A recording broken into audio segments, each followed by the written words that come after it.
ಇದ್ದಾರೆ. ಇದಕ್ಕೆ ಕಾರ್ಯಕ್ರಮಗಳು ಹೇಗಿರ್ತವೆ ಅಂತಂದರೆ, ಬೆಳಗ್ಗೆ 6ರಿಂದ 7:30ರವರೆಗೆ ದೈಹಿಕ ತರಬೇತಿ ನಡೆಯುತ್ತೆ. 7:30ರಿಂದ 8:30ರವರೆಗೆ ಯೋಗ ನಡೆಯುತ್ತೆ. ಅದಾದ ನಂತರ ಬೆಳಗ್ಗೆ 8:30ರಿಂದ 9:30ರವರೆಗೆ ಬೆಳಗಿನ ಉಪಹಾರ ಇರುತ್ತೆ.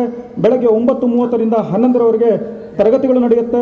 ಬೆಳಗ್ಗೆ 11:30ರಿಂದ 12:30ರವರೆಗೆ ಮತ್ತೆ ತರಗತಿಗಳು ನಡೀತವೆ.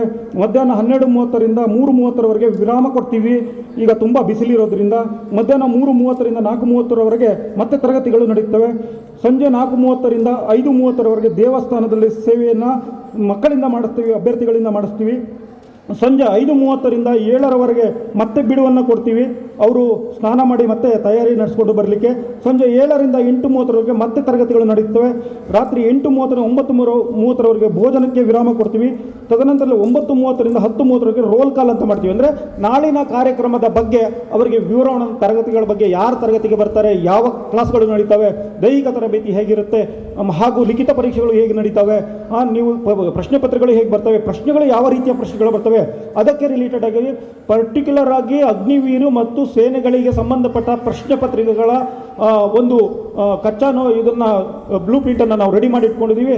ಅದಕ್ಕೆ ಅಂತೇಳ್ಬಿಟ್ಟು ಸಾಧನಾ ಅಕಾಡೆಮಿ, ಪೂರ್ಣದೃಷ್ಟಿ ಕೋಚಿಂಗ್ ಸೆಂಟರ್ ಸಾಗರ ಹಾಗೂ ಬಸವಲಿಂಗ ಅವರು ಬೆಂಗಳೂರಿನಿಂದ ಬಂದರೆ, ಹೀಗೆ ನಾನಾ ಕಡೆಗಳಿಂದ ವಿಶೇಷ ತರಬೇತುದಾರರನ್ನು ಕರೆಸಿದ್ದೇವೆ. ಅದೇ ರೀತಿ ಇದರಲ್ಲಿ ವಿಶೇಷವಾಗಿ ತರಬೇತಿ ನೀಡ್ತಾ ಇರೋದು ಅಂತಂದರೆ ಮಾಜಿ ಮತ್ತು ಹಾಲಿ ಯೋಧರು, ಈಗೇನು ಸರ್ವಿಸ್ ಮಾಡ್ತಾ ಇದ್ದಾರೆ, ಕಮಾಂಡೋ ಟ್ರೈನಿಂಗ್ಗಳನ್ನು ಕೊಡ್ತಾ ಇದ್ದಾರೆ, ಅವರನ್ನೇ ನಾವು ಬರಮಾಡಿಕೊಂಡಿದ್ದೇವೆ. ಅವರು ಇದೇ ಕಾರ್ಯಕ್ರಮಕ್ಕೋಸ್ಕರ ರಜೆ ಮಾಡಿ ದಯಾನಂದನ್ನಂಥ ಒಬ್ಬ ವಿಶೇಷ ತರಬೇತುದಾರರಂಥ ಸಾಕಷ್ಟು ತರಬೇತುದಾರರು ಇದಕ್ಕೆ ಭಾಗವಹಿಸಿ ತರಬೇತಿಯನ್ನು ನೀಡ್ತಾ ಇದ್ದಾರೆ. ಹೆಚ್ಚು ವಿದ್ಯಾರ್ಥಿಗಳು ಸೇನೆಗೆ ಸೇರಿ ಸರ್ವಿಸನ್ನು ಮಾಡುವಂಥ ಸದಾವಕಾಶಗಳು ಹೊರಹೊಮ್ಮಲಿವೆ.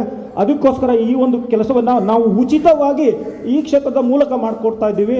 ಹೀಗೆ ಈ ಒಂದು ಕಾರ್ಯಕ್ರಮ ಬಂದ್ಬಿಟ್ಟು 4ನೇ ತರಬೇತಿಯಾಗಿದೆ ಅಂತ ಹೇಳ್ಕೊಳ್ತಾ, ಈ ಎಲ್ಲ ಕಾರ್ಯಕ್ರಮಗಳಿಗೆ ಮಾತಾಡಲಿಕ್ಕೆ ಹಾಗೂ ಈ ಒಂದು ಅವಕಾಶ ಕೊಟ್ಟಿರ್ತಕ್ಕಂಥ ಪೂಜಾರಿಗೆ ವಂದಿಸ್ತಾ ನನ್ನ ಮಾತನ್ನು ಮುಗಿಸ್ತು.